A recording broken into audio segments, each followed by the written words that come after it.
we're gonna do is part one when I got arrested. Okay, now let's get into it. I entered the county jail July 13th, 2013. You know, I've been in county jail my whole life.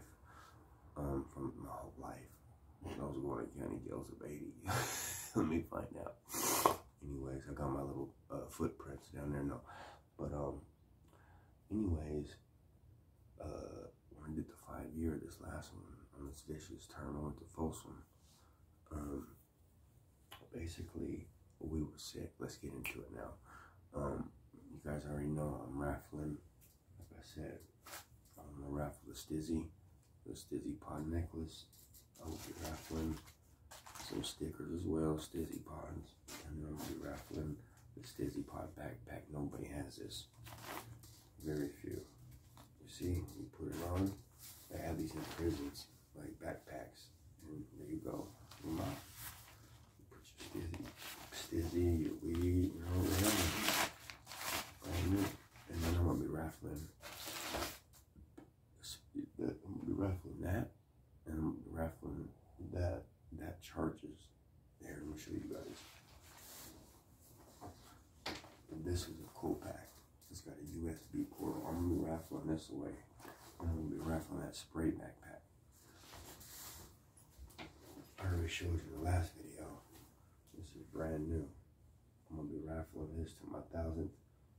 Matter of fact, my 1,000th subscriber will get this. That's what we're gonna do. We're not even gonna raffle it. My 1,000th subscriber will get this. My 500 subscriber will get this. The cool pack. My 1,000 one will get this. This is brand new. This ain't even gonna be touched. You think I'm gonna do my dirty money bags like that? Come on. And then my other channel got deleted. But it's okay, because we're going to lift this one up, right? Click that bill.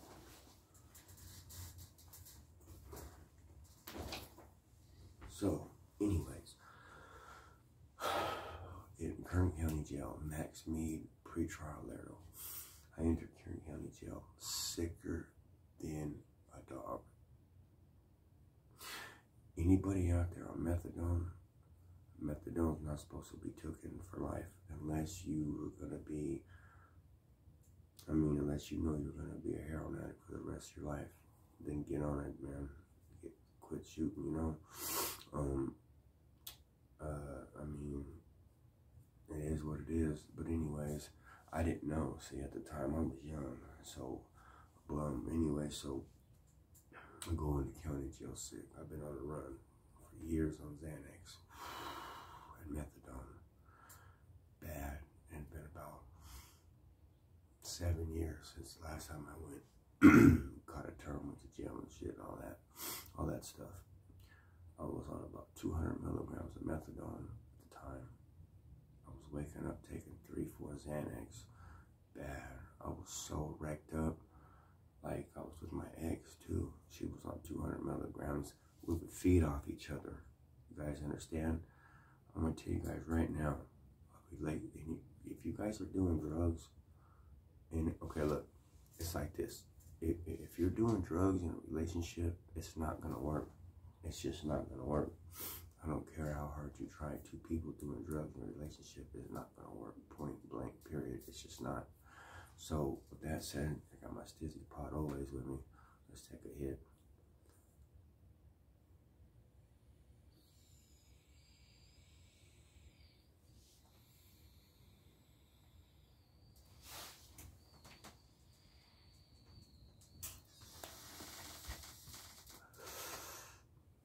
That's for my CML banked up.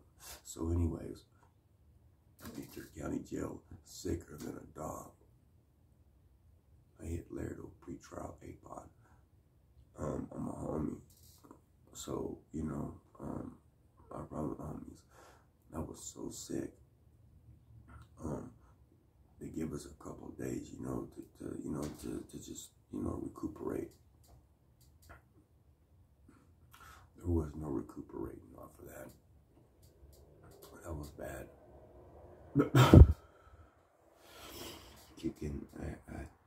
I'm gonna tell you what started from. I hit B deck. And no, like I said, this channel is not allowed PCs. This is a mainline channel, general population. This ain't Savage. This ain't Average's channel. This ain't none of that. And I'm not throwing no shots at nobody. This ain't no PC. We don't glamorize that. Go to the other side. Well, then, if you're going to trade once, you're going to be traded twice. And it's not that hard. There's no people telling you, oh, you better go beat this person.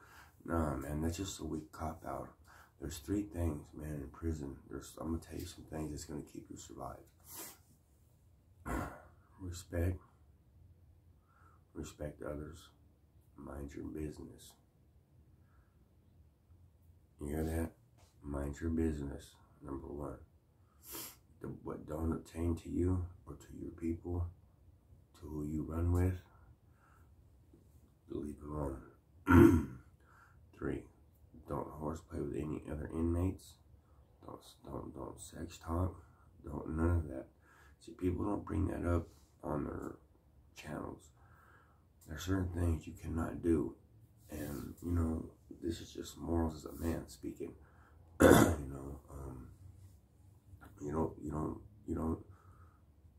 You don't talk, sexual to another man. You don't, there's just certain things you don't do. And it's just, it's not only what your parents taught you, it's just who you are as a person, who your morals. People say, oh, drugs made me do something. Drugs made, I have never been beat up in jail. I ain't never been broke off. I ain't nothing, because I don't use in jail, period. I used to be an addict. Even when I was an addict, I never played that game. Now, you hear other people on channels, they were using in jail, they were getting money, they were hitting, but they ain't telling they were sharing needles. Where are you going to get a needle in jail at? In prison. Come on, people.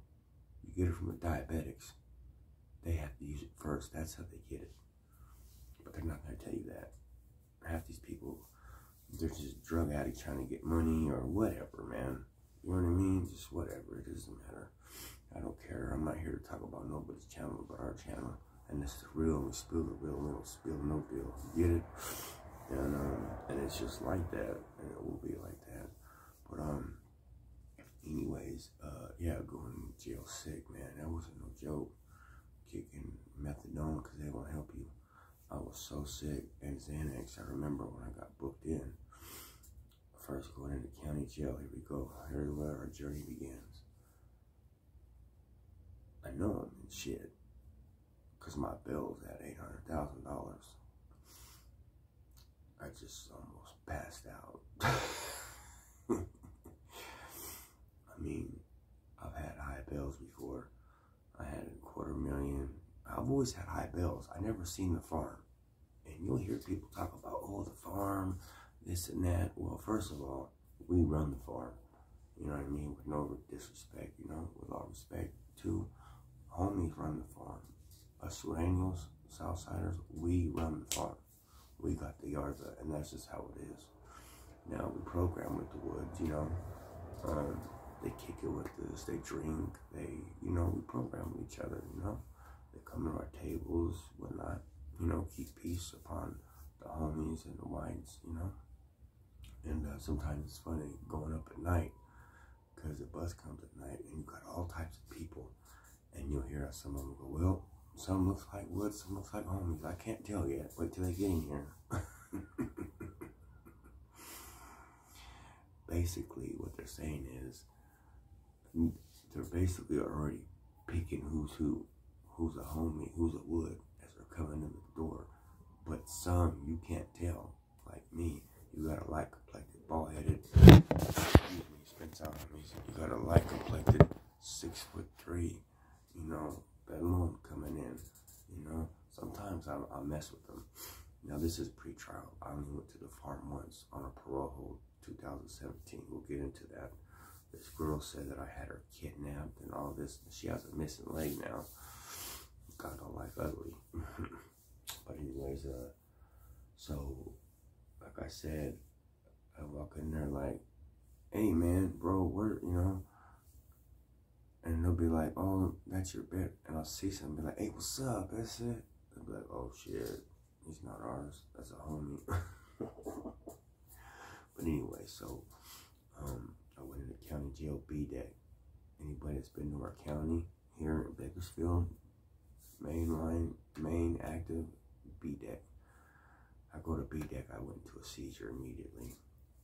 I had been on methadone and Xanax for 10 years. It's bad. I knew I was sick for 6 months, you guys. I didn't see, I didn't sleep. I'm sorry, I didn't sleep. I was visioning things. I was seeing stuff. Anybody on methadone, anybody on Xanax right now, get on Klonopin. Xanax are not for long-term use. Trust me, I took them from the age of 21 for a lot of years. I know about Xanax. I know about Alazazepam. I know about benzodiazepines. I know all about that. You have to wean slowly down. You cannot cold turkey off of Xanax, off any benzos, period. Anything you don't want to. I didn't know this. I was too young. But so I'm gonna like I said, I hit a seizure immediately. I started shaking, you know, because of the Xanax. It was like the second day, you know. And now before this had happened in county, but I had got Klonopin, I'd always figure out a way to hustle something. Because if you can't hustle in the county, in my jail, you're just a lame duck. It's just, there's something not right. You're not from my town, something. And we're going to get you. Believe it. We're going to find out. If you don't know somebody, you're not connected. See, everybody here in Bakersfield knows somebody, someone's family, from the drug era, from that scene, from something. Someone's connected, knows something about somebody that knows something. And that's just how it is. That's why I tell people you do what's right. Because at the end of the day, it's right. You don't have to watch your back. So everybody out there stealing dope, doing all them dirty things, and you can see it in them. You can see right in them. You can see the dirtiness and the wickedness, you know. And I wouldn't give them no couple pounds in their hands of Yaska, some weed. I shouldn't be talking about that, but I'm just saying, because you don't trust them, they're dope fiends. And that's just what it is. Eventually they'll be beat up in jail because they're drug addicts.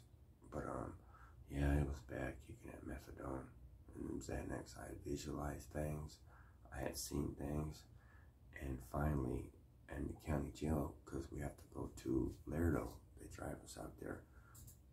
I go to pretrial, A-pod, and it gets worse there, and we'll get to that too. And then from there, I go to Max, and then from Max, I go to Wasco. And then from Wasco, I go to endorse Old Folsom. I see my counselor, and we'll get to that too.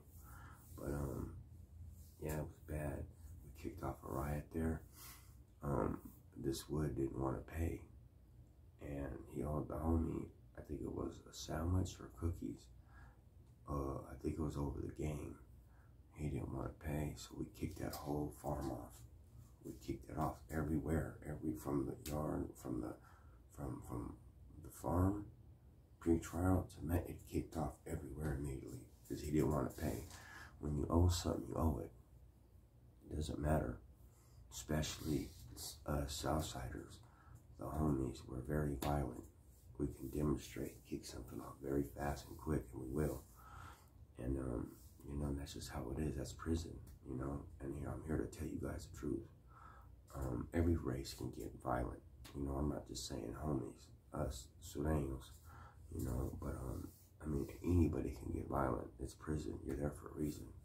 But it got very violent that day. I've been in some bad riots in county. I was in a riot in Max. That was bad. We'll get to that too, over the Paisas and the Africanos, the blacks, over the phone. That was bad. Dang, that was a bad riot. But anyways, yeah. And from county jail, I heard my name get called. I get the bag. Some people get a bag to go to pretrial. Some people get a bag to go to the farm. I knew I was getting no farm. I don't go to the farm. I go to pretrial. So I heard my bag. It's a little brown bag. And I'm like, yeah, thank God I'm getting out of here. It's time to go to pretrial. And that's where the journey continues. And that's where, you know, it'll go jail, but county jail was bad when I got booked. Kicking that, having them seizures, it was bad. It was bad. And then finally we went to pre-trial a week later that night, APOD, to get shackled on the bus. It's a long haul. You're all shackled on. They put the chains on your ankles real tight. Now I'm 6'3" almost. At this time, I say about 240. I'm a big homie. Let's just put it that way. So I told them to put one cuff on my ankle and then put a zip tie on it and then put it on the other one, you see. So it's easier, you know, because I tell them that the shackles won't fit my ankles, which they do, but I can get away with it. It hurts, you guys, being shackled up. Shackle your guys yourself up, your wrists and your thing with tight cuffs for about 16 hours, non-stop. It's called the game too. That's what they do. They try to wear you out. You know, that's why you want to bail out. It's called the waiting game. It's a district attorney. We'll get into that too. We're going to get into bail hearings, 1285 bail holds. We're going to get to gang enhancements, 186.22Bs with strikes. That's what they gave me. We're going to get into all that. But the county jail, kicking methadone and Xanax, that was bad. And then finally I got out to county jail and got to Lerdo. And that's what I meant. The homies, you know what I mean, who was there in the Bices. And then I went to Max from there. But we'll get to that too. But it was bad kicking, man. Kicking Xanax and methadone. I visualized I couldn't sleep. I was so sick. I was sick for at least 3 to 4 months. It wouldn't stop until I got to Max finally. And got some Tramadols and, you know, things started getting better. Started getting Klonopin, and that's when it started cracking. And we'll get into that too. And then we went to prison Friday the 13th. We hit Wasco State. But yeah, we'll get into the county though. A homie got beat up. Bobby, he ran in the riot. Bobby should never did that. I'm gonna tell you guys something. If your race, whoever you're with, ever gets in a riot, don't you ever run. You stay 10 toes down. Throwing fists, whatever. Don't you ever run your people. Don't leave your people. That's what you don't want to do. That's the worst thing you can do. And Bobby did that. He left that night. And he got disciplined. He got checked. But yeah, it was bad. And we'll get to all that, you guys.